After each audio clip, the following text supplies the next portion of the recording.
Hi, I'm David Madawo with Urban Zoo, sitting here with Kesara for an exclusive interview for Ego Magazine. Well, it's good to have you here. It's honestly a pleasure. How are you doing? Good, how are you? I'm pretty good. When did you start performing and or writing music? So I grew up doing music my whole life. So I grew up in a very musical family and grew up playing in church with like my mom and like their family band and all those Yeah. kind of things. So, and I've been writing music ever since like I really even knew how to like even read or write. Like Yeah. just even when I could talk, I'd just be like, singing anything I could possibly think of, just like random. But yeah, and then performing, I've literally been performing my whole life. What was your first song? Lonely. Lonely? Yeah. Really? Yeah, it was my very first song. When did you write that? We wrote it in 2018, so it was Okay. actually just like a collaborative kind of thing. So I do like photography, and like Yeah. my manager and producer, he like had his own music. Well, he still has his own music, but he was doing more of his own music at the time. So I was like, hey, why don't I do like some photos for you in return? Let's like collab and make a song, because like why not? I'm like, Yeah. everyone's been saying like, sing for someone, like just sing.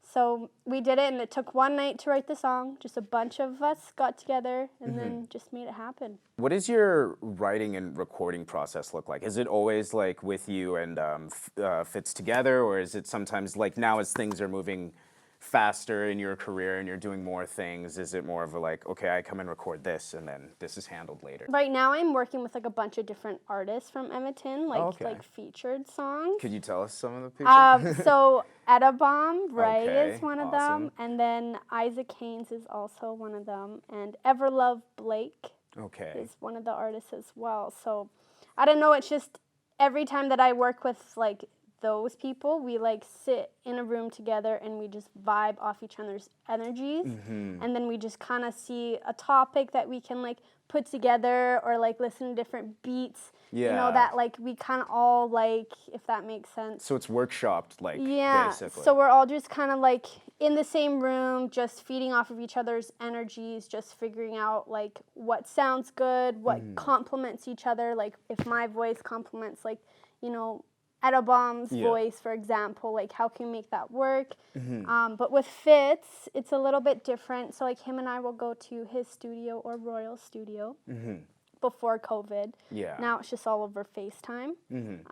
But usually I would send him like song inspiration, be like, hey, like I'm thinking this kind of vibe. Yeah. And then he would, feed off of that kind of vibe, and he would just create a really cool beat. And then him and I would sit on that beat for like a few weeks maybe, and then we'd figured out a topic, and then him and I would just sit and write it together. Another thing I was going to ask you about was Pick Your Poison. How did you come up with how you wanted it to be released and everything, like with all the songs and everything like that? What was the process of making that EP, basically? So it all just kind of happened by chance, if that makes sense. So we started Lonely, and I wasn't really sure if I wanted to keep making more music. Yeah. I just kind of like was like, I'm not sure. But then I was like, honestly, I can't stop. Like I'm obsessed with it. Yeah. I was like, I don't know what I'm thinking. So then yeah, we were like, I talked with Fitzgerald, and I was like, what do you think about me doing like a little EP Yeah. for like, my first stuff coming out? So then we worked on the song Porcelain, which was my second single. And then after that, we were just like, Kate, let's like hang off a little bit until we release the whole EP, like get it all ready and like done, see if we want any more visuals for it, and just like make sure. And then yeah, just like all kind of pieced together that way, but I don't even know how. We just kind of did it. In the process while doing it, was it rewarding or just extremely difficult? And you're like, I'm glad it was done. I love the music, but that was. It definitely was rewarding because it takes forever. Yeah. Like months and months and months. So definitely like when I first heard it all back, when it was all mastered and complete for the first time, Yeah. I was just like, wow, like I can't believe like this is like me. This is something like I have worked towards. Yeah. And I've like, just done. So it's very cool and it is very rewarding. Yeah. But yeah, I can't wait to make more. If someone wants to perform with you on a track or have you open for them or something like that, or even be featured on a track with you, what do you think it takes to have someone collaborate with you, for anyone who wants to know?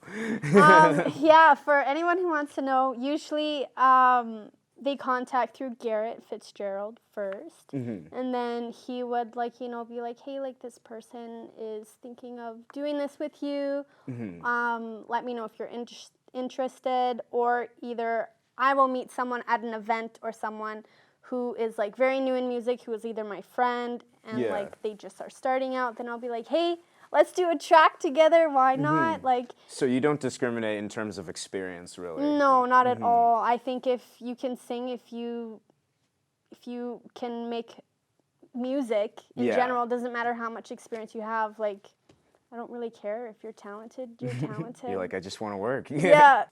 So you have some work coming out this fall, is that correct? Just Like Water? Yeah. Do you want to tell us what you can about it? So the song is called Just Like Water, and there's 2 featured artists. Fitzgerald is one of them, and Isaac Haynes. Okay. Just get ready for lots of vibes. It's a very vibey song. You can connect to it as well. The lyrics are very relatable. Yeah. And it's pretty much just about the longing of needing someone or something in your life. So rather that be just anything. It's your best show, worst show, and first show.